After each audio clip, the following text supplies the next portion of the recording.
নমস্কার, ভারত টিভিতে আপনাদের স্বাগত। সুস্বাস্থ্য অনুষ্ঠান নিয়ে বুধবার সন্ধ্যে 7টায় আমরা উপস্থিত থাকি আমাদের কোনো একজন চিকিৎসক অতিথিকে নিয়ে।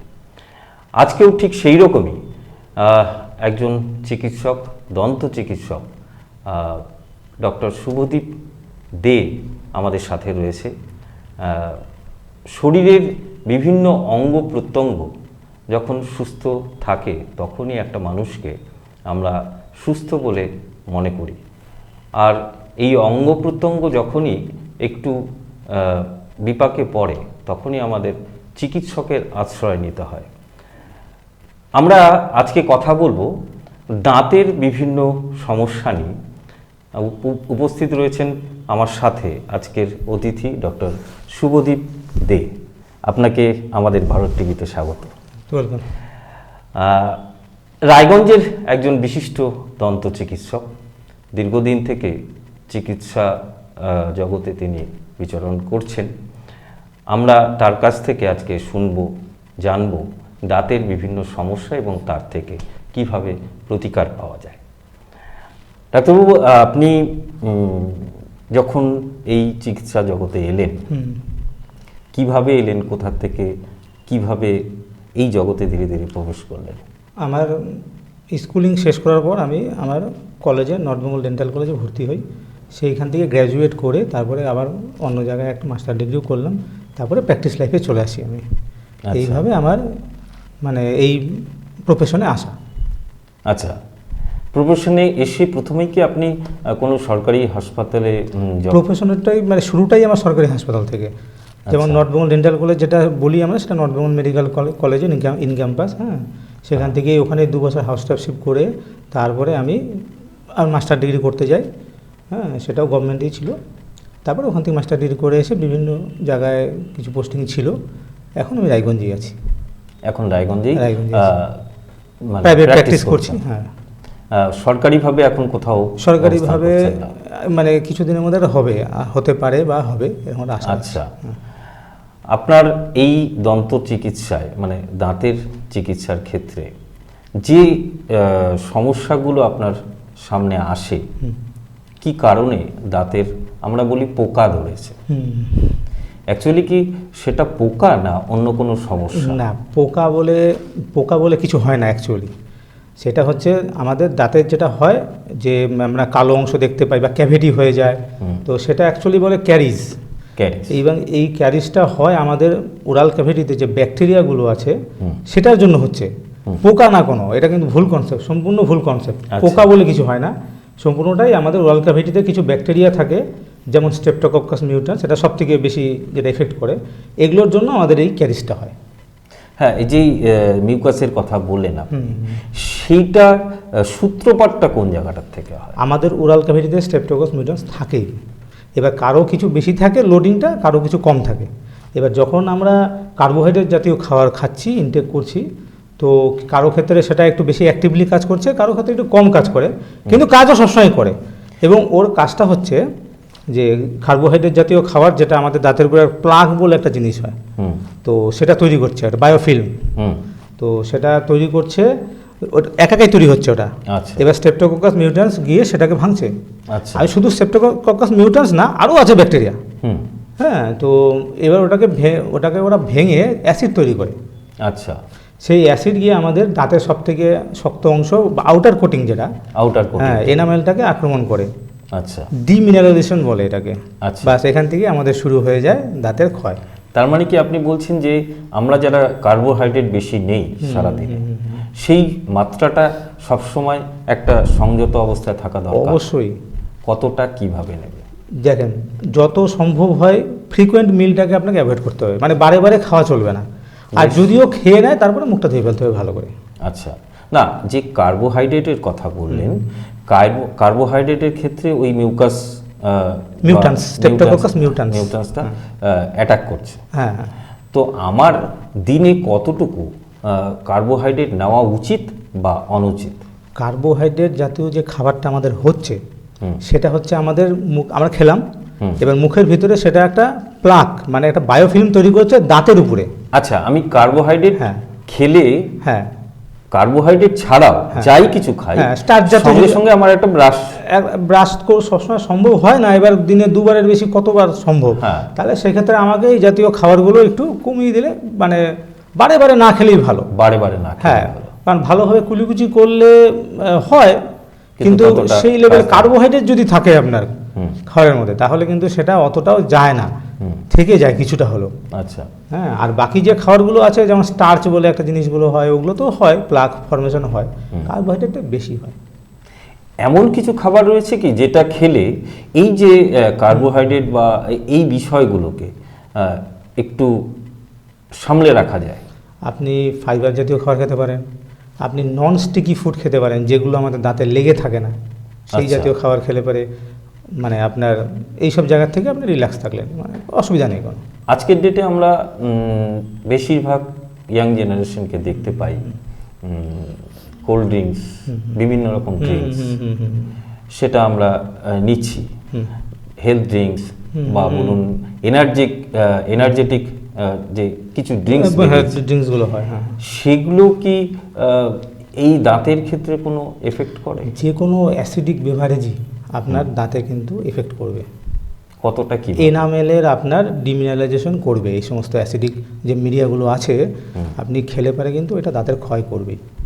আচ্ছা, কিভাবে করছে? এইবার আপনি যখন কোল্ড ড্রিঙ্কস খাচ্ছেন তখন ওটা আপনার কিন্তু দাঁতের মধ্যে তো মুখে খেলে পারে তো লাগবেই, তো সেক্ষেত্রে সেইভাবেই ও দাঁতের উপরে কিন্তু ক্ষয় একটা তৈরি করছে ও, ঠিক আছে? তো সেক্ষেত্রে যতটা কম খাওয়া যায় এইটাই। আমরা জানি কোল্ড ড্রিঙ্কস খেলে পেটের সমস্যা হয়, কারণ এটা বেশি খাওয়া উচিত নয়, সবকিছু এর মধ্যে অনেক কিছু কেমিক্যাল রয়েছে, আছে, সেটা দাঁতের ক্ষেত্রে এফেক্ট করছে। কিন্তু কোল্ড ড্রিঙ্কস খাওয়ার পরে আমরা যদি জল দিয়ে সেটাকে ধুয়ে ফেলি, সেটা মানে জল ধুয়ে ধুলে কিছুটা উপকার আপনার হয় কিছুটা, কিন্তু ব্রাশিংটা বেশি ভালো। আপনি ব্রাশ করতে পারলে সেটা ভালো। এবার কুলিকুচি করে ভালো করে যদি ধুতে পারেন, তাও একটা ওখান থেকে আপনার রিলিফ পাওয়া যায়। প্রাথমিকভাবে যখন একটা পেশেন্ট আপনার কাছে আসলো দাঁতে ব্যথা, আপনি কি ফলো আপ রাখেন? দাঁতে ব্যথা নিয়ে যদি কেউ আসে, ভ্যারাইটিস কারণে দাঁতে ব্যথা হতে পারে। প্রথমে বললাম ক্যারিজ থেকে সেটা পালপাইটিস পর্যন্ত চলে গেলে দাঁতে ব্যথা হতে পারে। ট্রমাটিক কিছু হলো, দাঁতে কিছু শক্ত কিছু কামড় পড়ে গেল, সেখান থেকে দাঁতে ব্যথা হতে পারে। আপনার পেরিওডন্টাইটিস বলে একটা মানে টার্ম হয়, সেইখান থেকে হলেও মনে হয় সেটা দাঁতের ব্যথা, অ্যাকচুয়ালি সেটা মাড়ি বা ওই দাঁতের সংলগ্ন হাড়ের থেকে একটা পেইন হয়, তো সেটা আমরা দাঁতের ব্যথা বলেই অনেক সময় ভুল করি। শক্ত কিছু কামড়ালে তখন দাঁতটা একটু ব্যথা করে, হ্যাঁ, হয়তো একটু নড়াচড়া করলো, সবসময় নড়ে তাও না, একদম ফার্স্টে যে নড়াটা বুঝতে পারবেন না, কিন্তু হালকা একটা পেইন বুঝতে পারবেন আপনি। তো সেই ক্ষেত্রে কিন্তু দাঁতের ব্যথা বলে আমরা ভুল করি, ওটা মাড়ি বা সাবারবান জোন থেকে তৈরি হচ্ছে, হ্যাঁ, সেটাকে আমরা কিন্তু দাঁতের ব্যথা বলে ভুল করি। তো এটা একটু সাবধান, এইসব জায়গা থেকে একটু সাবধান থাকতে হবে। সেই জায়গাটা কি করণীয় আছে? সেই জায়গাটায় আমাদের দেখতে হবে যে স্টেজটা কতদূর আছে, ঠিক আছে? যদি প্রাইমারি স্টেজ থাকে, আমরা মোটামুটি একটা রিহ্যাব করে নিয়ে বা স্কেলিং জাতীয় করে নিয়ে পরিষ্কার করে নিয়ে মুখটাকে ক্লিন রাখলে মোটামুটি ঠিক হয়ে যায়, কিছু মাউথ ওয়াশ ব্যবহার করলে ঠিক হয়ে যায়। আর যদি অনেক এক্সেসিভ পর্যায়ে চলে যায় তাহলে সেক্ষেত্রে আপনাকে কিন্তু মানে গুরুত্ব বেশি দিয়ে ওটাকে ঠিক রাখতে হবে, নাহলে পরবর্তীকালে এই জিঞ্জিভাইটিস প্রথমে আসে, তারপরে হয় পেরিওডন্টাইটিস। এইটা যদি পেরিওডন্টাইটিস হয়ে যায়, পেরিওডন্টাইটিসটা ওই যেটা বলছেন আপনি, সেটার বাংলা মানে একদম গোদা বাংলায় বলতে একটা টার্ম মানে সবাই বলে ঠিকই, কিন্তু ওটা কিন্তু অ্যাকচুয়ালি সেটা কোনো মেডিকেল টার্ম না। পাইরিয়া বলে একটা কথা, হ্যাঁ, সেটা কিন্তু কোনো মেডিকেল টার্ম না, ওটা আমাদের ব্যবহার করি না আমরা। অ্যাকচুয়ালি পাইরিয়া বিষয়টা কি? পাইরিয়া হচ্ছে আপনার পাইরিয়া বলে কিছু হয় না অ্যাকচুয়ালি, আমি পাইরিয়াই ধরলাম, কারণ আমার দর্শক সাধারণ বুঝতে পারবে এটাই ইংরেজি টার্মগুলো ইনফ্যাক্ট আমারও হয়তো অনেকটাই জানা। হ্যাঁ, একদম। এবার মনে করেন আমরা ওরাল হাইজিনটা খুব পুয়ার, কারো ওরাল হাইজিন পুয়ার, মানে ঠিকঠাক ব্রাশ করে না বা মুখ ধোয় না, পরিষ্কার রাখে না, তো সেক্ষেত্রে কি হচ্ছে, আমাদের ওই যে প্লাগ জমে আপনাকে বলেছিলাম, প্লাগগুলো জমতে দাঁতের গোড়ায় না আপনার ক্যালকুলাস বলে, পাথর বাংলায় বললাম, ওখানে জমলো, সেখান থেকে আমার ইনফেকশন ছড়ানো শুরু করলো, সেটা মাড়িতে ইনফেকশন হবে, মাড়ি ফুলে যায়, রক্ত বেরোয়, এটা প্রথমে হয় জিঞ্জিভাইটিস বলি আমরা, মাড়িটা ফুলে গেল, একটু রক্ত বেরোচ্ছে, জিঞ্জিভাইটিস। এবার সেটা যখন আপনার মানে প্রায় আপনার বোন লিগামেন্টগুলোকে যেগুলো আছে, মানে দাঁতের যে সাবারবান যে লিগামেন্টগুলো হয়, হ্যাঁ হয়, তো সেগুলোকে যখন এফেক্ট করে দিচ্ছে তখন সেটা হয়ে যাচ্ছে পেরিওডন্টাইটিস, আর তখনই আমার দাঁত নড়ে যায়, হ্যাঁ, রক্ত বেরোয়, সেই জায়গার থেকে ফিরে মানে আনাটা খুব দাঁতের গোড়াগুলো একটু দুর্বল হয়ে যায়, হ্যাঁ, মোবাইল হয়ে যায়, মানে নড়ে দাঁতগুলো নড়ে, সেই তখনই পেইনটা শুরু হয়। পেইন তার আগেও হয়, তার আগের থেকে শুরু হয়। ওটাই মানে জাস্ট একটু কিছু করলে হয়তো একটু ওষুধ খেয়ে নিলাম, দোকান থেকে একটু ওষুধ খেয়ে নিল বা একটু গরম জলে কুলিকুচি করে কমে যায়, মানে সাময়িকভাবে কমে গেল, দেখালো না ডাক্তার। একটা পেশেন্ট দোকানে যারা সেলসম্যান আছে ওষুধের দোকানে, তাদের কাছ থেকে বলল, সাময়িকভাবে একটা ওষুধ দিল, আপনি ডাক্তার হিসেবে কি সাজেস্ট করবেন, সেই ওষুধটা খাওয়াটা কি ঠিক? অবশ্যই একজন কনসালট্যান্ট ডেন্টিস্টকে দেখানো উচিত, অবশ্যই উচিত। অবশ্যই, কারণ পেইনটা কিসের থেকে হচ্ছে, কেন হচ্ছে? আপনার যদি লং টাইমে ইচ্ছা না থাকে আমার দাঁত থাকুক, তাহলে আপনি করতে পারেন, দেখাতে পারেন, ওষুধ খেতে পারেন। কিন্তু আপনার যদি ইচ্ছা থাকে যে না আমার দাঁতটা সুন্দর থাকুক, কথা বললেই কিন্তু প্রথমে দাঁত দেখা যায়, তাহলে কিন্তু আপনার দেখাতেই হবে। কিন্তু অ্যাকচুয়ালি হচ্ছে মুখশ্রী যদি বলা যায়, বিশেষ করে মেয়েদের, এখন ছেলেরাও এই বিষয়টা নিয়ে বিশেষভাবে চিন্তা ভাবনা করছে, তাহলে কিন্তু প্রথম দাঁত যাদের ঠিকঠাক থাকবে তাদের মুখশ্রী তত ভালো হবে। হ্যাঁ, অবশ্যই। সেই জায়গাটা দাঁড়িয়ে আপনি দাঁতের যত্ন নেওয়ার জন্য আমার দর্শক শ্রোতা বন্ধুরা যারা আছে, যারা দেখছে বা পরে যারা দেখবেন, তাদেরকে কিভাবে বলবেন ছোট থেকে একটা বাচ্চাকে, ঘরের বাচ্চাকে কিভাবে লালন পালন করবে দাঁতের ব্যাপারে? একদম মানে বাচ্চার থেকেই আপনার একটু ব্রিফ করে আপনি যদি। হ্যাঁ, একদম ছোট বাচ্চার থেকে ধরেন আপনার যার দাঁত ওঠা শুরু হচ্ছে সেই সময় থেকে নজরে রাখতে হবে, কারণ আমরা যেগুলোকে দুধের দাঁত বলি, সেগুলো যদি প্রিম্যাচিওর ফল হয়ে যায়, মানে দাঁত যে সময় পড়ার কথা সেই সময় আগে যদি পড়ে যায়, তাহলে কিন্তু যে পার্মানেন্ট দাঁতগুলো যেগুলো ভাতের দাঁত বলি, সেগুলো কিন্তু ভালোভাবে আসবে না। আচ্ছা, ঠিক আছে। এবার আমরা অনেক ক্ষেত্রে যে ছোট বাচ্চারা আছে, দুধের দাঁত আছে, আমরা ভাবি এ তো পড়ে যাবে, এ আর কি করবো আমরা, কিন্তু যখন আপনার দাঁতটা নষ্ট হয়ে যাচ্ছে, দাঁতটা ব্যথা হচ্ছে, তখন কিন্তু আপনার মানে বাচ্চারা কিন্তু খুব কষ্ট পায়, দাঁতের ব্যথায় কান্নাকাটি করে, অনেক কষ্ট পায় তারা। তখন আমাদের কাছে যখন নিয়ে আসে, অনেক পেশেন্টকে, অনেক বাচ্চা পেশেন্টকেও দেখেছি দাঁতগুলো একদমই নষ্ট হয়ে গেছে, কিন্তু সেই মুহূর্তে দাঁতগুলোকে রাখাটাই উচিত। আচ্ছা, কারণ ব্যাপারটা হচ্ছে যেগুলো আমার কিছু দাঁত আছে, মানে দুধের দাঁত, সেই দাঁতগুলো পড়ে নিয়ে ভাতের দাঁতটা উঠবে। আচ্ছা, এবার আমি যদি তার আগে ওগুলোকে ব্যথা করার জন্য তুলে ফেলে দিই, সেই জায়গায় মাড়িটা একটু শক্ত হয়ে যায়, তখন সেগুলো কিন্তু উঠতে অনেক সমস্যা হয় পরবর্তীকালে। সে আপনার মাটিটাকে এক্সপোজ করে নিয়ে ওগুলোকে বের করতে হয়, সেটা অনেক ঝামেলার ব্যাপার।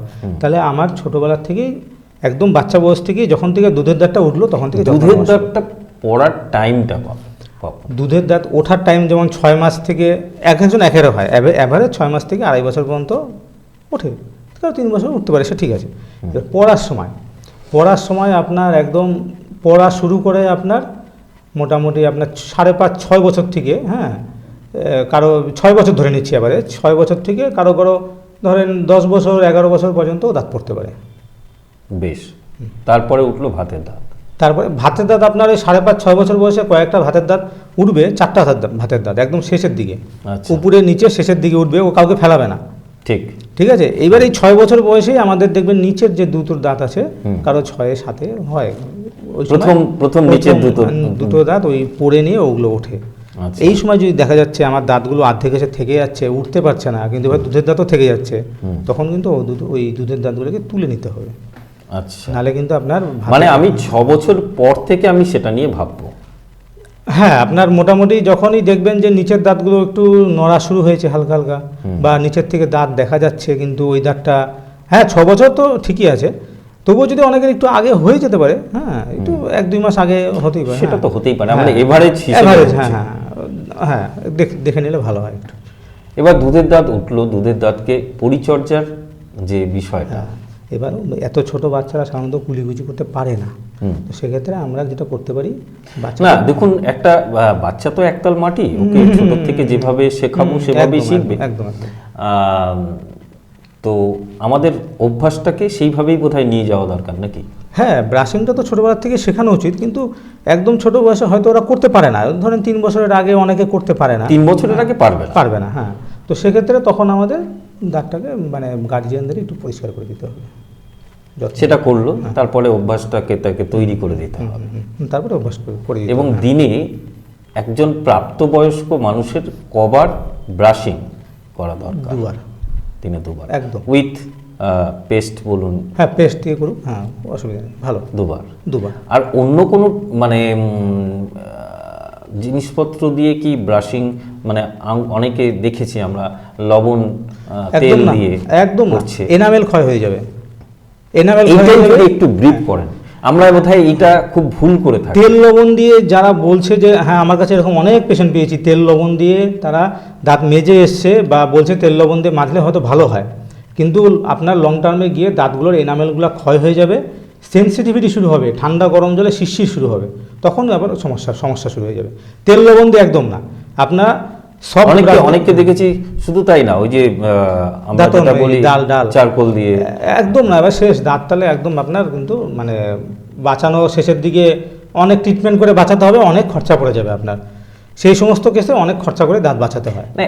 অ্যাকচুয়ালি একটা দাঁত প্রাপ্তবয়স্ক লোকের মানে অর্থাৎ দুধের দাঁত পড়ে ভাতের দাঁত ওঠার পরে সেটার এনামেল নষ্ট হয়ে গেলে সেটা কি আবার রিকভার হয়? না, এনামেল এই দাঁতই এমন একটা জিনিস যেটা আপনার আমাদের মানে এই শরীরে দুবার এটা গজাচ্ছে, একবার দুধের দাঁত, একবার ভাতের দাঁত। তারপরে আর গজাচ্ছে না, তারপরে গজাচ্ছে না। এবার ভাতের দাঁত যে হয়ে গেল তখন কিন্তু এনামেলগুলো যেটা আছে ওই যে ক্ষয় হয়, সেটার আর কিন্তু নতুন করে আপনার তৈরি হয় না শরীরে। হলে পরে আমাদের এত ট্রিটমেন্টের দরকার ছিল না, ও একাকে ঠিক হয়ে যেত একদম।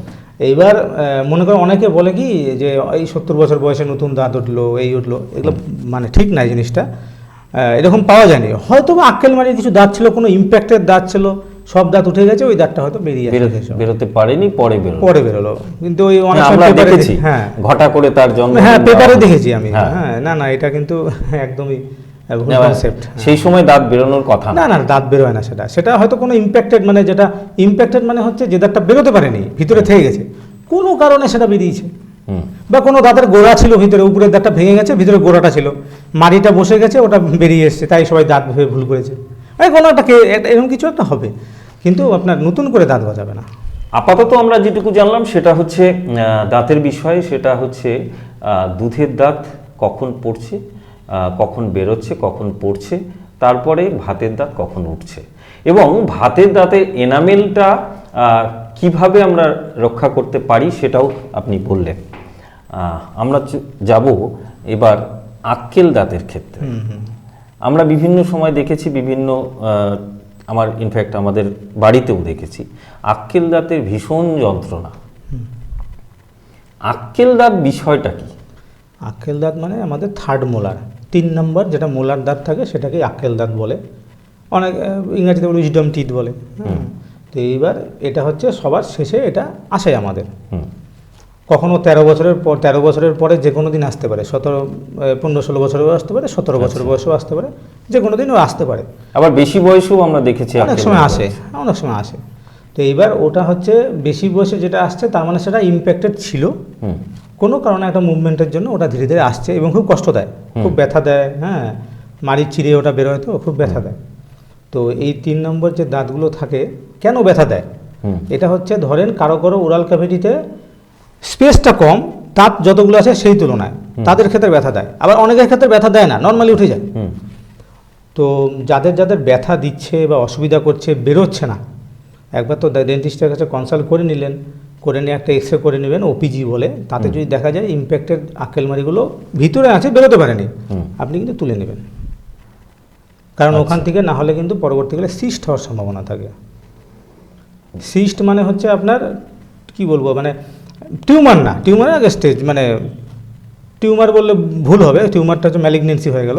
সিস্ট মানে নন বিনাইন, মানে ম্যালিগনেন্ট না সেটা, কিন্তু এটা মানে ফুলে উঠলো, এই জায়গাগুলো ব্যথা করলো, তখন আবার অনেক ঝামেলা, সেগুলোকে তখন অপারেশনের দিকে যেতে হয়। তাই জন্য ওটা আপনার তুলে ফেলাই ভালো, ঝামেলা নেই, কোনো ই নেই, আর কষ্ট হলে তো তুলবেনই। আচ্ছা, আমরা আক্কেল দাঁতের ক্ষেত্রে যে বিষয়টা সেটা হচ্ছে যে আক্কেল দাঁত আপনি বলছেন ওই থার্ড মোলার বা উইজডম টিথ, হ্যাঁ, ওইটা কি ওই জায়গাটা মানে স্বাভাবিকভাবে বেরিয়ে আসার মানে বের করার কোনো পদ্ধতি আছে যে এই পদ্ধতি অবলম্বন করলে ওটা স্বাভাবিকভাবে বেরিয়ে যাবে? যদি আমার ওরাল ক্যাভিটিতে বাকি দাঁতগুলোর তুলনায় ওর স্পেসটা কম হয়, দাঁতের যে সাইজটা হচ্ছে তৈরি হবেও সেই জায়গা যদি আমার কম হয় তাহলে ওটা বেরোবে না। আর যদি জায়গা আমার ঠিক আছে কিন্তু উপরে মাংসটা ওকে আটকে আটকে দিচ্ছ, বেরোতে পারছে না, সেক্ষেত্রে আমরা অনেক সময় ওপারকুলেক্টমি বলে একটা জিনিস হয়, যেটা ওই উপরের মাংসটাকে আমরা কেটে দিই, ও নিজের মতো যদি বেরোতে চায় বেরিয়ে যায়। কিন্তু যাদের মনে করেন সেটা হয় না, মানে হাড়ের ভিতর ঢুকে আছে, সেগুলো কিন্তু তোলা ছাড়া আর কোনো উপায় নেই। তখন ওই দাঁতটাই তুলে ফেলতে হবে, ওইটাই আক্কেল মাড়িটাই তুলতে হবে, শুধু আক্কেল মাড়িটাই তুলতে হবে, নাহলে ওর পাশের দাঁতকেও নষ্ট করবে। আচ্ছা,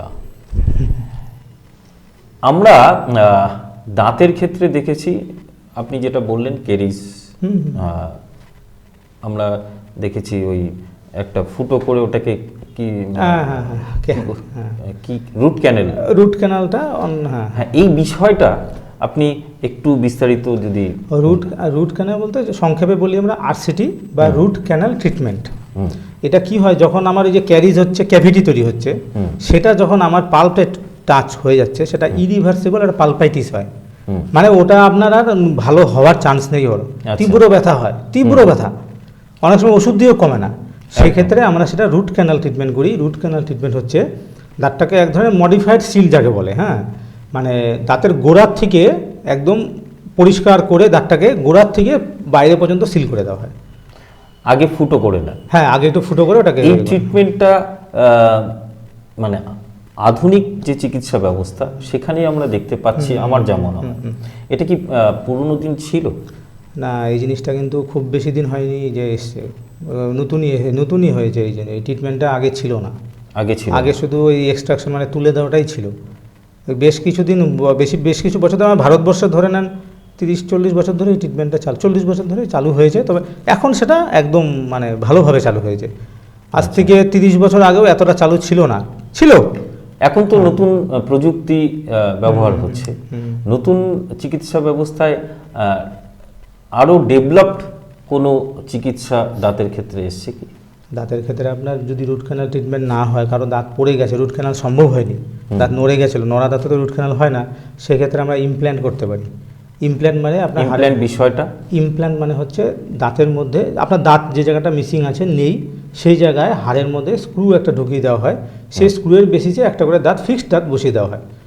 সেটা তাতে কি যেই দাঁত আমার ছিল সেই দাঁতের মতোই কাজ করবে? ওই একদম আপনার যেরকম খাবেন, মানে সব খাওয়া দাওয়া সব ওর মতোই, শুধু দাঁতটা আপনার নিজের না, এটা নতুন করে আপনাকে আর্টিফিশিয়ালি বসানো হলো, কিন্তু বাকি সব কাজও করবে। একদম কিছু বুঝতে পারবেন না আপনি, কোনো কিছু বুঝতে পারবেন না, যে স্ক্রুটা থাকবে আমি কোনো শক্ত জিনিস চিবোবো যখন, কিছু অসুবিধা নেই তো, কোনো অসুবিধা না, কোনো অসুবিধা নেই। আপনার অনেক সময় হাত বা পা ভেঙে গেলে প্লেট বসানো, ডাক্তারবাবুরা হাড় জয়েন করে দেয়, ওটা থেকে যায় তো, কোনো অসুবিধা হয় না। এক্ষেত্রে এই চিকিৎসার ক্ষেত্রে একটা দাঁত বসাতে কীরকম খরচ? একটু খরচ আছে, এটা এভারেজ ধরে রাখেন 20,000-এর কাছাকাছি খরচা পড়ে যায় একটা দাঁতে। কিভাবে বসান আপনারা? সেটা কি শুধুমাত্র অ্যানেস্থেসিয়া করে, লোকাল অ্যানেস্থেসিয়া? না, আন্ডার জিএ করতে হয় না। হ্যাঁ, লোকাল অ্যানেস্থেসিয়া করি, অজ্ঞান করে করতে হবে, এমন কোনো ভয় পাওয়ার দরকার নেই। অজ্ঞান করে করা হয় না, লোকাল অ্যানেস্থেসিয়া দিয়েই করা হয়। Local anaesthesia? হ্যাঁ, লোকাল। সেটা মানে সেরে উঠতে রোগীর কতদিন টাইম? একটু লং টার্ম প্রসিডিওরটা হয়। কীরকম ভাবে? কিছু ক্ষেত্রে আপনার ইমিডিয়েট প্রসেসিস হয়, সেগুলো অতটা অনেক সময় আমরা করি না, একটু লং টাইমে। মনে করেন দাঁতটা যে জায়গায় উঠে গেছে সেই জায়গায় একটা প্রিপেয়ার করে নিয়ে স্ক্রুটা ঢোকানো হলো, ওটা একটু হিল হলো, তারপরে প্রসেসিস হলো, এটা একটু সময় লাগে। সেটা কতদিন? মোটামুটি আপনার ধরেন যে 3-4 মাসের মতো একটা সময় লাগে। মানে একটা দাঁতের ক্ষেত্রে? হ্যাঁ, অনেক সময় 3-4 মাস লাগে। মানে একদিন আপনি স্ক্রুটা ঢুকিয়ে দেবেন, প্রিপারেশনের দরকার আছে। হ্যাঁ, আপনি আগে সেই জায়গাটাকে পরিষ্কার করে নিয়ে, জায়গাটা তৈরি করে নিয়ে, সেটা একটা প্রসেস। তারপরে আপনি যাবেন স্ক্রুটায়, হ্যাঁ, ওটা লোড করা হলো। হ্যাঁ, ওই জায়গাটা একটু অনেক মানে আছে, অনেক কিছু কাজ করতে হয় সেই জায়গায়। আমি কেন বলছি, আর একটা হয় ইমিডিয়েট লোডিং হয়, মানে ইমিডিয়েটও একটা বসানো যায়, কিন্তু সেটা অনেক ক্ষেত্রে আমরা করি না। আমরা ওই যেটা হচ্ছে আপনার একটু লং টাইমে যেটা হচ্ছে সেইটা আমরা করি। ইমিডিয়েটটা কেন করেন না? ইমিডিয়েটটা অনেক সময় ফেলিওরের চান্স থাকে অনেক সময়, এই জন্য ইমিডিয়েটটা করা হয় না। কেন বলতে ধরেন যে হিলিংটা প্রপার হলো কিনা আমি তো বুঝতে পারলাম না, কিন্তু মানে আমি দাঁতটা বসিয়ে দিলাম, কিন্তু সেটা প্রপার হিল করলো কিনা, হ্যাঁ, সেটার একটা কনফিউশন থেকে যাচ্ছে। তো সেক্ষেত্রে ওই জন্য অনেকেই অ্যাভয়েড করে, অনেকে করে না তা না, যারা মনে করেন কনফিডেন্ট করছে, হুম। এক একজন এক এক রকম করে, কনফিডেন্ট যারা করতেই পারে। এক্ষেত্রে ওষুধ বলতে পিল, মানে যেটা আমরা ওষুধ, ওরাল ওষুধ যেটা, সেটা কতদিন নিতে হয়? ওষুধ আপনার যখন ওই আপনার বোন যে জায়গায় আপনার ওই স্ক্রুটা ঢোকানো হচ্ছে আপনার, হ্যাঁ, অ্যাবাটমেন্ট বলে ওটাকে, সেই সময় ওষুধ খেতে হয়। আর আমি একটা কথা বলবো, যেটা হচ্ছে আপনার যদি কোনো দাঁতে রুট ক্যানাল ট্রিটমেন্ট করা পসিবল থাকে, তাহলে আপনি আগে সেটাই করবেন, ইমপ্ল্যান্টটা পরে। ইমপ্ল্যান্ট একদমই কোনো অপশন নেই। যেখানে ধরুন যে দাঁত নেই, দাঁতটাই উঠে গেছে, হ্যাঁ সেই সব ক্ষেত্রে, হ্যাঁ সেই সব ক্ষেত্রে ইমপ্ল্যান্টটা করতে মানে হবে। যদি দেখা যায় যে গোটা মুখশ্রীটা নষ্ট আর একটা ট্রিটমেন্ট আছে, এটা খরচা অনেক কম।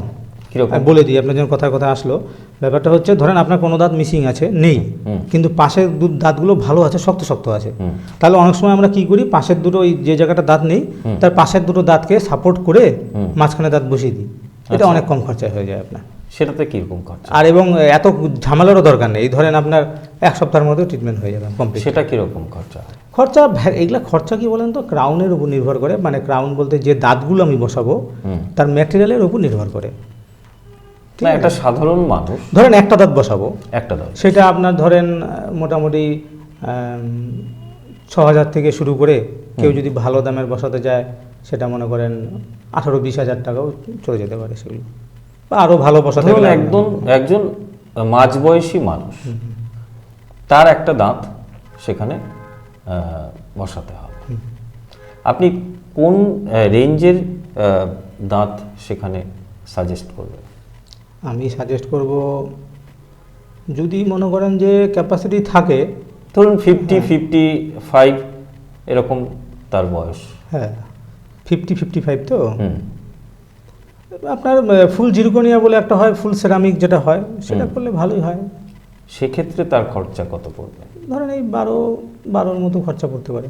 12 মানে কম বললাম, সব থেকে কম। এরপরে আরও অনেক ভালো ভালো আছে, যার দরকার সে আরও ভালো করতে পারে, কিন্তু আপনি একটা অ্যাভারেজ মিনিমাম 12 আমরা দেখেছি সোনার দাঁত বাঁধায়। না না, ওটা আপনার মানে আমার এখনও হয়নি, বা আমি এটা নিজের যেখানে যেখানে শিখেছি সেখানে কিন্তু আমি এই জিনিসটা দেখিনি, সোনার দাঁত বাঁধানোটা। আমরা যেটা করি এখানে সেটা হচ্ছে মেটাল। সেইটা মেটাল তো আছেই, স্টিল। আমরা অনেককেই দেখেছি সোনা দিয়ে দাঁত দেখাও যায়। সেটা কি স্পেশাল কিছু ব্যাপার আছে যে ওটা দিয়ে বসালে, সোনার দিয়ে বসালে? না না না, মানে ধরেন ওটা কেউ একটু দেখতে ভালো হওয়ার জন্য বা একটু অন্যান্য নজির করার জন্য করতে পারে, কিন্তু সেটা কিন্তু আমাদের এখানে হয় না, আমি শুনিনি কোনো ল্যাবরেটরিতেও এটা হয় না। আচ্ছা, বাইরের না, এটা তো আপনি জানেন যে অনেকের ক্ষেত্রেই আমাদের রায়গঞ্জের বুকেও আমি 2-1 জনকে দেখেছি সোনা দিয়ে দাঁতটা বাঁধিয়ে রেখেছে। যাই হোক, আমার মানে আমার নজরে এসেছে, আপনার নজরে হয়তো আসেনি, আমার নজরে এসেছে, আমি একজনকে দেখেছি। আরেকটা জিনিস মনে রাখবেন, যেটা আমরা দিই স্টিল, দেখেন সামনের দাঁত সাদা হলেই ভালো লাগে, নিশ্চয়ই স্টিল কালার বা সোনার কালার ভালো লাগবে? একদমই ভালো লাগবে না। এবার মনে করেন স্টিল কিন্তু সোনার থেকে অনেক বেশি শক্ত। আমার পিছনের দাঁতেও যদি আমি কভারটা করি, তাহলে নিশ্চয়ই স্টিলটা একটু কম দামি পড়ে, তো স্টিলটাই করব, সোনা কেন করতে যাবো? সোনা তো স্টিলের মতো অত, মানে সেটাকে আপনি বলছেন ওটা একটা প্যাশনের জন্য। হ্যাঁ হ্যাঁ, ওই জুয়েলারি, মানে অনেক সময় তো অনেকে দেখবেন দাঁতের মধ্যে জুয়েলারি ইমপ্ল্যান্ট করে, হ্যাঁ ওটা একটা মানে হয়তো কোনো একটা প্যাশন, হ্যাঁ তার ঝোঁক। হ্যাঁ, আপনি অনেকটাই জানালেন, আমরাও অনেকটাই সমৃদ্ধ হলাম। আমাদের আপাতত সময় হয়েছে একটা ছোট্ট বিরতিতে যাবার। আমরা আপাতত যাচ্ছি একটা ছোট্ট বিরতিতে, ফিরে আসছি বিরতির পর। রেডিমেড পোশাকের মনকাড়া কালেকশন নিয়ে এবার হাজির রায়গঞ্জের বসন্ত স্টোর্স। একই ছাদের নিচে পেয়ে যাবেন লেহেঙ্গা, চুড়িদার, শাড়ি, ব্লেজার সহ ছোট বড় সবার মনের মতো পোশাক। তাই আর দেরি নয়, আজই আসুন বসন্ত স্টোর্সে। আমাদের ঠিকানা বিধাননগর মোড়, NS রোড, রায়গঞ্জ, উত্তর দিনাজপুর।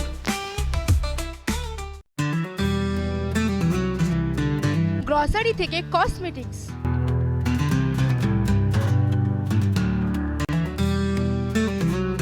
আপনার যে কোনো প্রয়োজনীয় জিনিস পেয়ে যাবেন একই ছাদের তলায়। আমাদের ঠিকানা LIC মোড়, রায়গঞ্জ, উত্তর দিনাজপুর। চোখের সমস্যা বাড়ার আগেই আজই আসুন জীবন রেখা হসপিটাল, আপনার পরিবারের নতুন ভরসা। আপনার স্বপ্ন এবার আপনার শহর রায়গঞ্জে।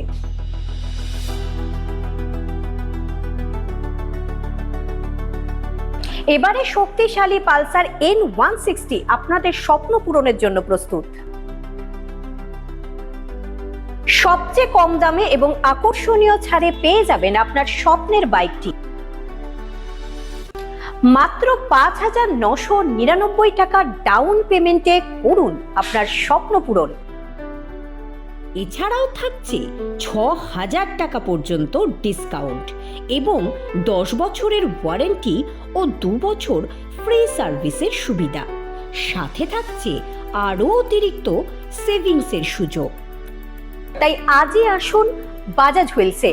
আমাদের ঠিকানা পূর্ব অশোকপল্লী, পুরনো জাতীয় সড়কের পাশে, রায়গঞ্জ, উত্তর দিনাজপুর।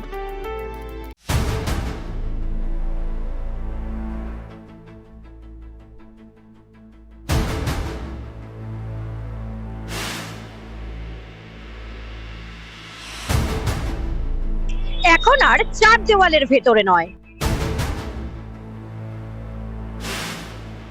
এবার সরাসরি আপনার মুখোমুখি।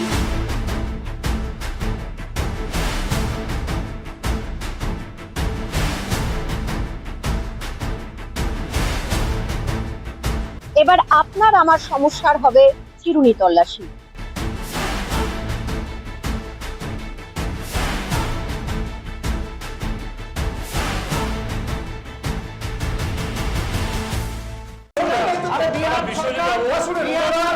রায়গঞ্জের উন্নয়নে কি এক হবে শাসক বিরোধী? ঝগড়া নয়, রাজনৈতিক বিতর্ক দেখুন সাত কথায় ভারত টিভিতে। আমি রাধা মাধব, আমার সাথে দেখুন সাত কথা প্রতি রবিবার দুপুর 3টায়।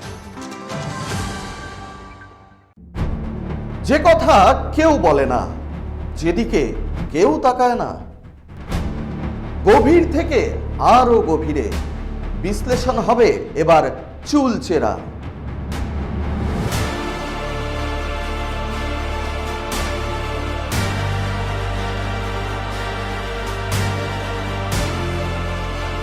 কারোর দাবেদারি নয়। আমি সত্যান্বেষী, আমার সঙ্গে থাকুন প্রতিদিন রাত 8টায় শুধুমাত্র ভারত টিভিতে।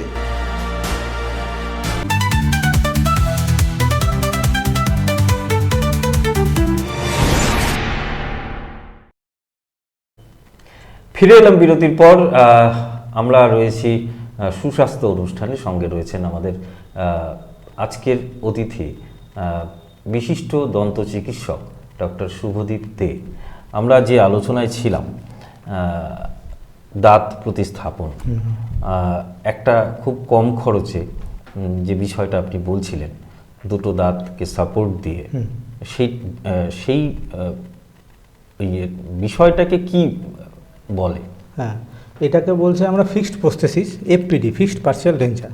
আচ্ছা, তো ধরেন কারো একটা দাঁত কোনো কারণে মিসিং হয়ে গেছে, মানে আরসিটিও করা যায়নি, কিছু করা যায়নি, তুলে ফেলতে হয়েছে, তাহলে সেই জায়গাটাকে দাঁত ফাঁকা রাখবো, আমি ফাঁকা তো রাখবো না, ওই জায়গাটা দাঁত রিপ্লেস করবো।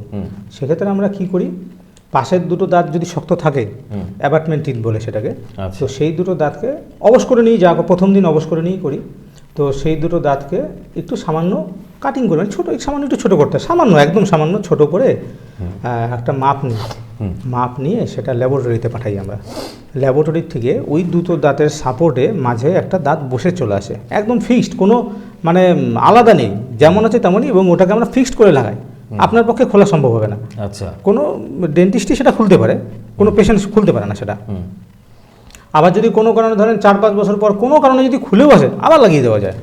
আচ্ছা, খোলে না চট করে, মানে বলে রাখলাম। তো সেটা কিন্তু কম খরচের মধ্যে আপনার কিন্তু বেস্ট অ্যাওয়ার্ড হয়ে যাবে একদম। আচ্ছা, ওটা যখন প্রতিস্থাপন করলেন, ভেতরে যেই দাঁতটা ছিল, যেটাকে একটু ছোট করে নিই, সেক্ষেত্রে কোনো পেন বা ওই ক্যাভিটিস বা কেরিস যেটা বলছেন সেরকম না কিছু না হওয়ার এটা হচ্ছে কি, সম্ভাবনা? আমি প্রথমে যেদিন কাটবো সেটা দাঁতটাকে একটু ছোট করব, সেদিন হচ্ছে অবশ করে নিয়েই করবো, ব্যথা তো কিছু হলো না। এবার অবশ চলে যাওয়ার পর হয়তো ঠান্ডা জল বা গরম জল খেলে হয়তো একটু শিরশির হতে পারে, সেটা কদিন? সেটা যতদিন আমি দাঁতটা না লাগাচ্ছি ওর উপরে, যেই লাগিয়ে দেবো দাঁতটা কাটার কতদিন পরে দাঁতটা 3-4 দিন 5 দিন, খুব বেশি ম্যাক্সিমাম 5 দিন।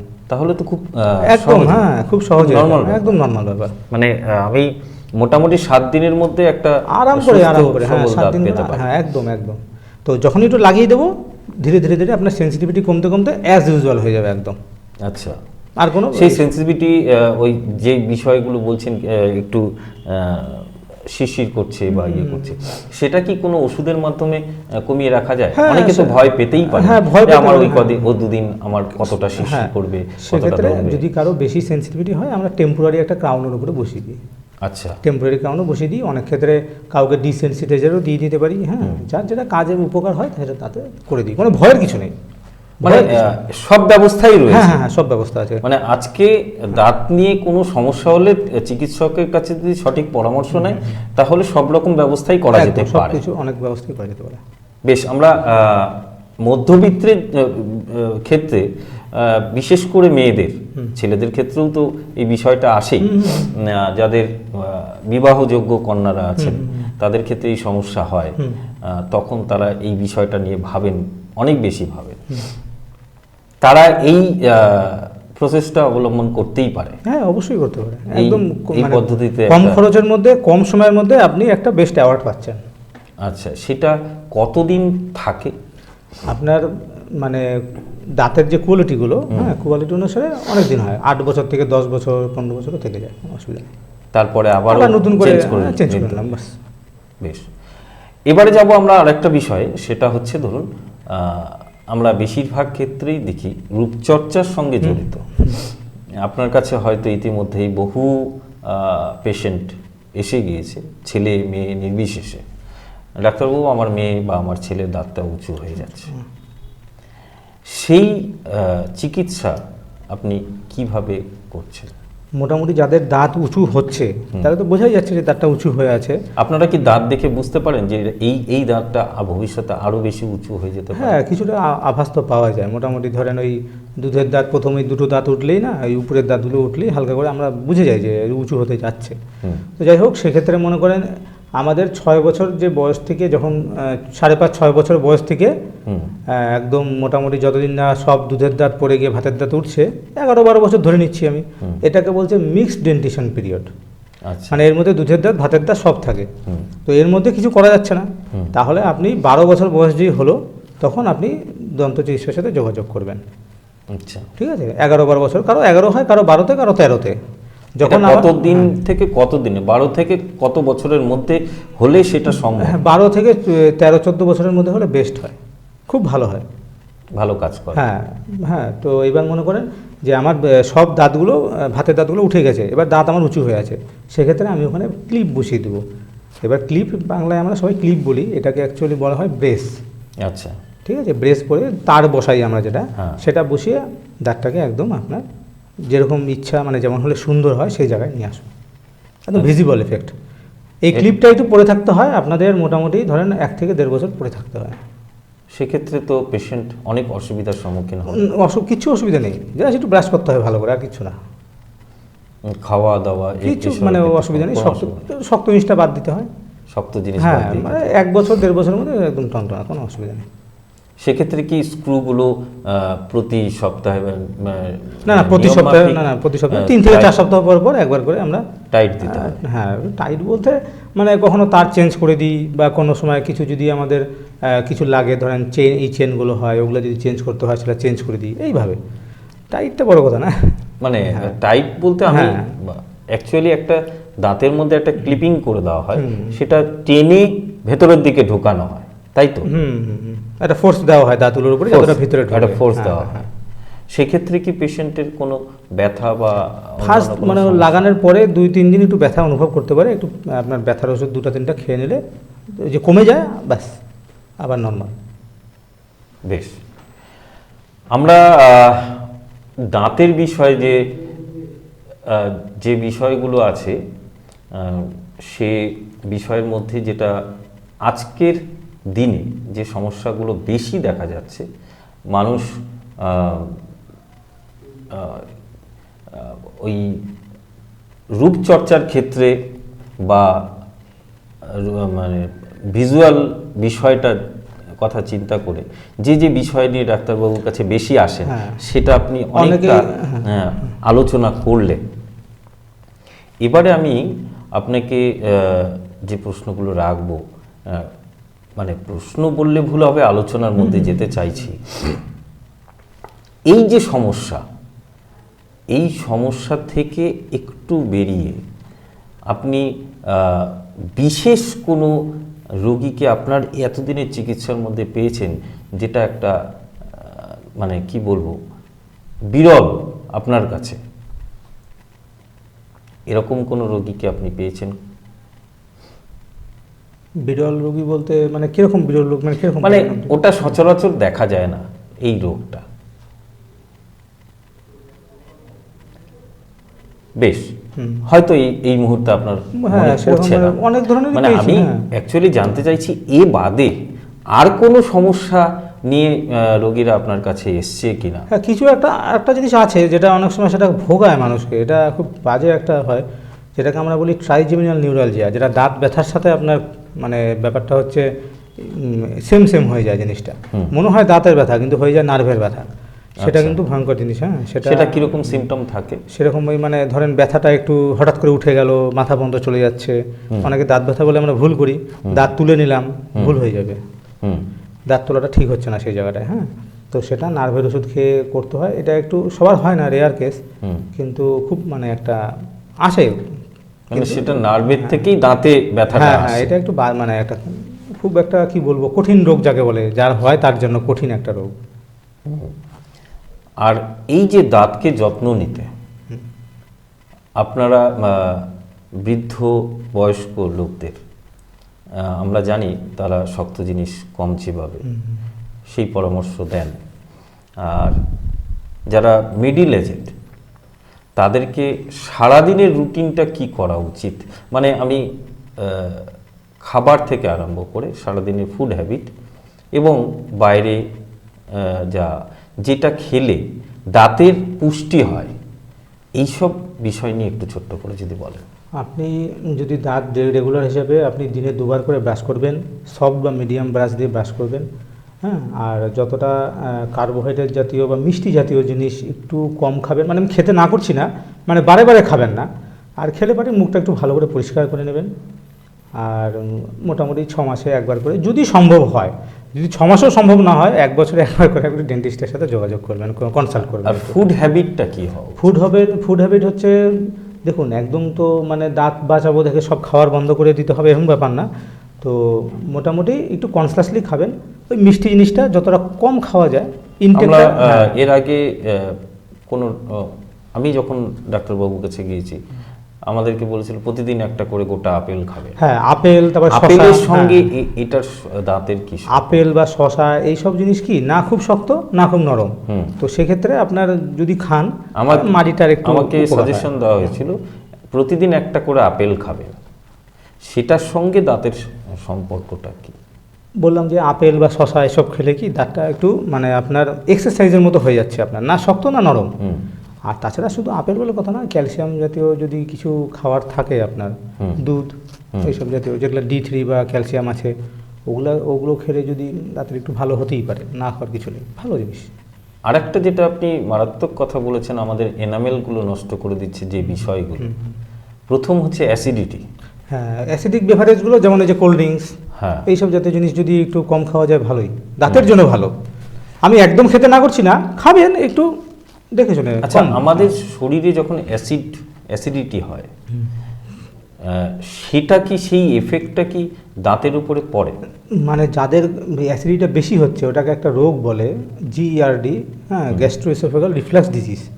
সেক্ষেত্রে কিন্তু ওটা অ্যাসিড ইরেশনের মাধ্যমে দাঁতের কিছু এফেক্ট করে দেয়। হ্যাঁ, দাঁতের একটু ক্ষয় হয় সেগুলো রোগে, যাদের খুব হয় বেশি। হ্যাঁ, এনামেলটাকেও ক্ষয় করে দিচ্ছে। হ্যাঁ, এনামেল একবার যদি নষ্ট হয়ে যায় সেটাকে রিকভার করার কোনো পথ না, এটা হচ্ছে শরীর আমাদের এনামেল তৈরি করে না দ্বিতীয়বার, তখন আমাদের সেটা বিভিন্ন রেস্টোরেশনের মাধ্যমে, যে সিল বলি আমরা পাতি বাংলায় যেটা বলি সিল, সেগুলোর মাধ্যমে এগুলো ঠিক করা হয়। কম্পোজিট, জিআইসি এসবের মাধ্যমে আমরা ঠিক করে দিই সেগুলোকে। সেটার মাধ্যমে ঠিক করে। আর বিশেষ কোনো রকম পদ্ধতি আছে যে দাঁতের যে চর্চা, হ্যাঁ, সেই চিকিৎসা ব্যবস্থায় নতুন কোনো বিষয় এসছে কি আপনাদের চিকিৎসা ব্যবস্থায়? মানে দাঁতের চিকিৎসায় নতুন কিছু দেখেন, কিছু এসছে আপনার লেজার ট্রিটমেন্ট হচ্ছে অনেক জায়গায় লেজার দিয়ে। সেটা কিভাবে? সেটা হচ্ছে আপনার একটু খরচা বেশি হয়, যেমন আরসিডি আমি বলছি, আমরা যে প্রসিডিওরে করি সেটা অ্যাভারেজের জন্য সবার জন্য ঠিকঠাক একটা খরচ পড়ে, কিন্তু সেটা যদি লেজার দিয়ে করি অনেক খরচা বেশি পড়ে যায়। লেজার ট্রিটমেন্টটা কীরকম? হ্যাঁ, লেজার ট্রিটমেন্টটা আপনার সব জায়গায় হয় না, কিছু আপনার জায়গা লাগে। লেজার একটা আপনার মেশিনও থাকে যেখান থেকে আমি লেজারটা ফ্লো করা হয়, তো সেটা হচ্ছে আপনার একটু খরচা সাপেক্ষ, সব জায়গায় হয়ও না। এটা একটু সবার জন্য। হ্যাঁ, এরকম প্রত্যন্ত অঞ্চলে বোধহয় এখনো আসেনি। হ্যাঁ, আসেনি। বড় সিটি টাউনে সেগুলো হয়তো বড় বড় জায়গায় 2-1 জায়গায় হয়তো আছে, সেগুলোর খরচাও অনেক বেশি হয়। তো বুঝে শুনেই যাওয়াই উচিত সে মানে ট্রিটমেন্ট করা। আপনার কাছে একটা বিনম্র আবেদন, যারা একদম নিঃস্ব পরিবার, একদম নিখরচায় কোথায় গেলে তার দাঁতের যতগুলো বিষয় নিয়ে আলোচনা করলাম সেখানে ট্রিটমেন্ট পেতে পারে? আপনি একদম নিখরচায় পেতে পারেন এখানে আমাদের যে সরকারি যে ডেন্টাল হাসপাতালগুলো আছে, সেটা একটা আছে, আমি যেখান থেকে পাস করেছি আপনার শিলিগুড়িতে আছে নর্থবেঙ্গল মেডিকেল কলেজ, ওই ডেন্টাল কলেজ একই পাশাপাশি, ওখানে হয়। শিয়ালদায় ডক্টর আহমেদ ডেন্টাল কলেজ আছে, ওখানে হয়। আর বর্ধমান ডেন্টাল কলেজ আছে যেটা সরকারি, এখানে আপনি ফ্রিতে এই ট্রিটমেন্টগুলো করতে পারবেন। মানে এই যত ধরনের সমস্যার কথা আলোচনা করলাম সমস্তটাই, শুধু আপনার উঁচু দাঁত নিচুটা ওটা হয়তো মানে হতেও পারে, একটু সিলেক্টিভ হবে, সময় দিলে হয়তো হতে পারে। ইমপ্ল্যান্টটা সরকারিতে এখনো সেভাবে চালু হয়নি।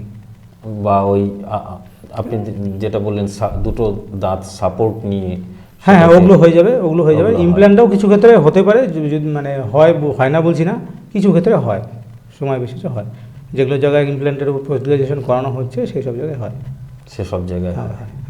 ওই আপনার যেটা শিয়ালদাতে আহমেদের কথা বললাম, ওখানে আশা করি হয়। আচ্ছা, তবে একদম যে মানে একদম অ্যাচিভেবল হবে তা না, মানে অনেক দিন হয়তো সময় লাগতে পারে।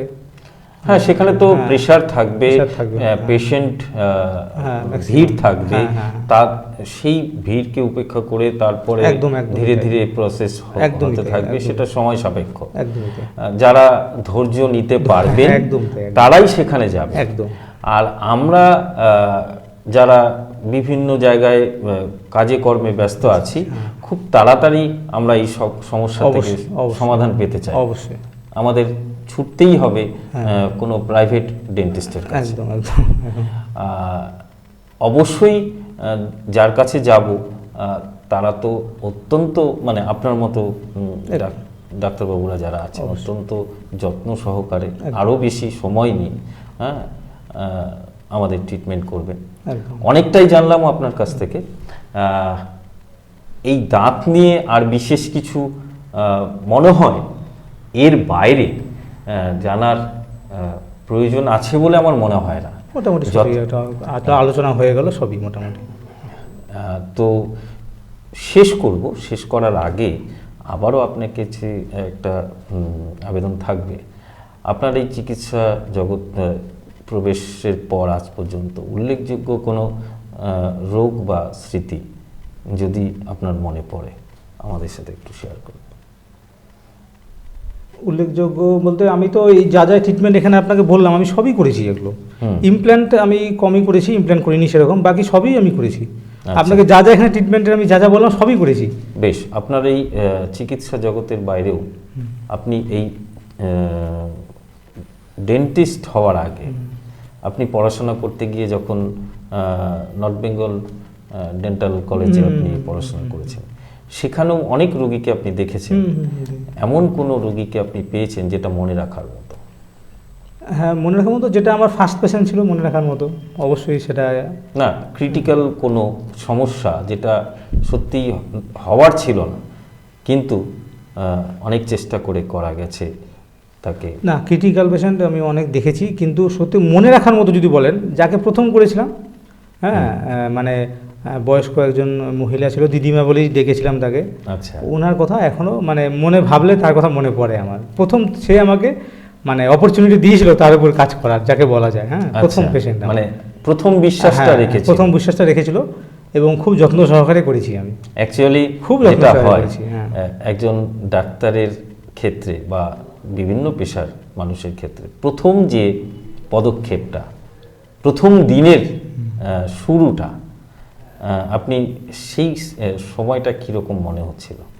ও তখন তো প্রথম যখন মানে না, প্রথম দিনের ঘটনাটা, মানে যেটা হচ্ছে কলেজে ঢোকার প্রথম দিন। না, আপনি যখন বললেন যে ও ডাক্তার হলাম যখন, না, হ্যাঁ, সে তো মানে যখন আমি প্রথম আপনি আপনার যন্ত্র হাতে নিয়ে একজন পেশেন্টের চিকিৎসা করতে সে যাচ্ছেন, তো মানে মনে করেন যে যেন একটা স্বপ্ন সাকার হচ্ছে, এরকম একটা ব্যাপার থাকে, সবারই হয়। ঘটনাটা শেয়ার করুন না, এটাও আমাদের জানা দরকার। মানে আমাদের মোটামুটি ফাইনাল ইয়ার থেকেই আমরা এগুলো হাতে কাজ পেয়ে যেতাম, ঠিক আছে। তো সেগুলো মনে করেন যে প্রথম আমরা রেস্টোরেশন করতাম, সিল করতাম, স্কেলিং করতাম, এইভাবে ধীরে ধীরে আমাদের ইন্টার্নশিপ হতো, হাউসটাশিপ হতো, এইভাবে বাড়ে, মানে কাজের পরিধিটা বাড়তো আমাদের, ঠিক আছে।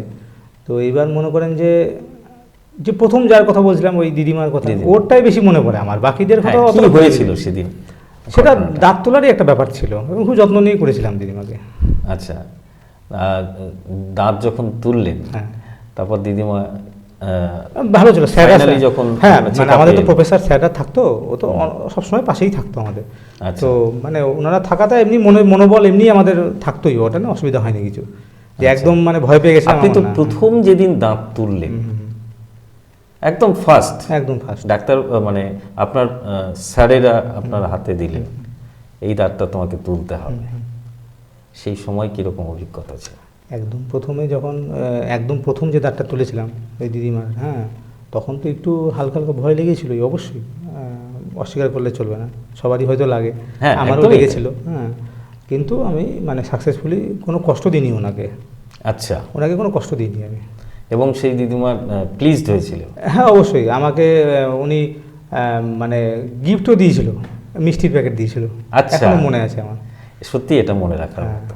মানে উনি বুঝতে পেরেছিলেন যে আমি ওখানকার মানে ট্রেনি, এবং ওনাকে খুব যত্ন করেই করেছি, হ্যাঁ, মিষ্টি প্যাকেটও মানে দিয়ে গেছিলো আমাকে, মনে আছে। আমাকে বললো একটু দাঁড়াও, আমি নিচ থেকে আসি। আমি বললাম কী ব্যাপার, প্রেসক্রিপশনটা না নিয়ে চলে গেল, এদিকে আমি খুব মানে করছি ভিতরে, কেমন মানুষটা, এত ভালো করে করলাম, প্রেসক্রিপশনটা নিয়ে চলে গেল, মানে না নিয়ে চলে গেল, তাহলে কি চলে গেল আর আসবে না, কিছু খারাপ করলাম নাকি? কিন্তু পরে দেখলাম মিষ্টি প্যাকেট নিয়ে এসছে। এটা আমার, এটা আপনার কাছে খুব আনন্দ, আপনাকে খুব আনন্দ দিয়েছিল, এবং আপনার এই কাজে মানে একটা আলাদা এনার্জি তৈরি করেছিল। অবশ্যই, হ্যাঁ, ওনার কথা মনে আছে এখন আমার, এখনো মনে আছে। আপনার সাথে আলোচনা করে আমরা অনেকটাই সমৃদ্ধ হলাম, এবং আমার দর্শক বন্ধুরাও অনেক বেশি সমৃদ্ধ হলো। যে বিষয়গুলো আজকে আলোচনা করলাম ভীষণ ভীষণ ভীষণ উপকার বা কাজে লাগার মতো বিষয়। আমরা অনেকেই অনেক কিছু জানতাম না, যেগুলো আপনার কাছ থেকে আমরা জানতে পারলাম। আগামীতেও এইভাবেই আরও বারবার হয়তো আমাদের এই প্যানেলে আপনাকে আসতে হবে, এই আবেদন নিয়ে আজকের অনুষ্ঠান শেষ করছি। আপনারা ভালো থাকুন, শুভরাত্রি।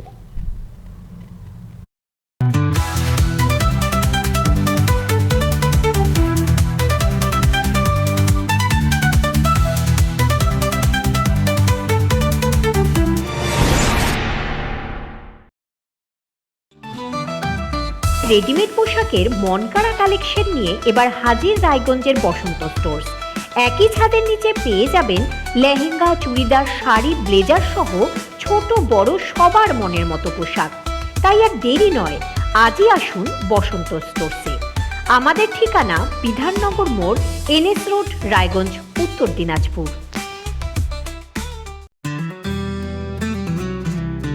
গ্রসারি থেকে কসমেটিক্স,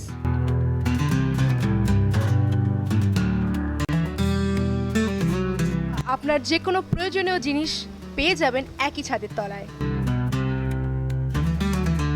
আমাদের ঠিকানা এলআইসি মোড়, রায়গঞ্জ, উত্তর দিনাজপুর। চোখের সমস্যা বাড়ার আগেই আজই আসুন জীবন রেখা হসপিটাল, আপনার পরিবারের নতুন ভরসা। আপনার স্বপ্ন এবার আপনার শহর রায়গঞ্জে।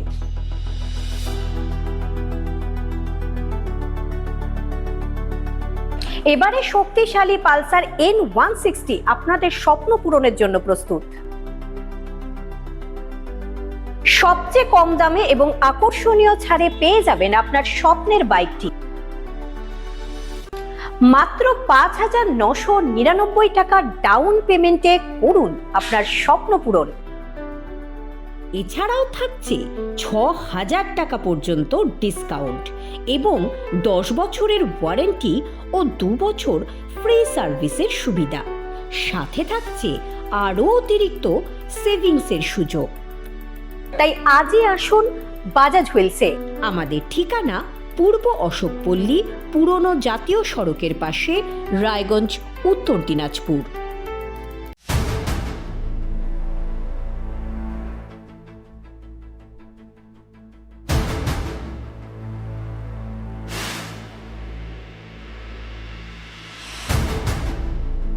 এখন আর চার দেওয়ালের ভেতরে নয়,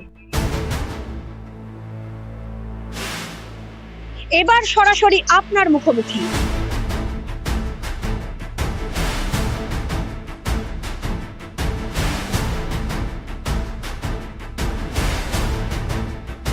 এবার আপনার আমার সমস্যার হবে চিরুনি তল্লাশি।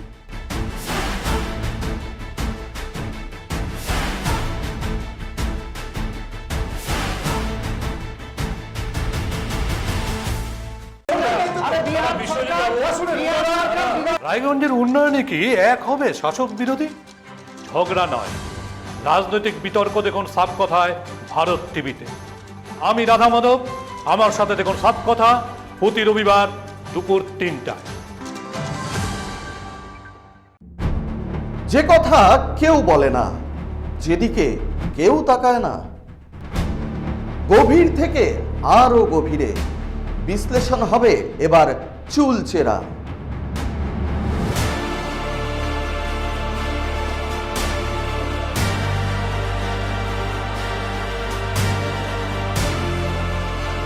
কারোর দাবেদারি নয়। আমি সত্যান্বেষী, আমার সঙ্গে থাকুন প্রতিদিন রাত 8টায় শুধুমাত্র ভারত টিভিতে।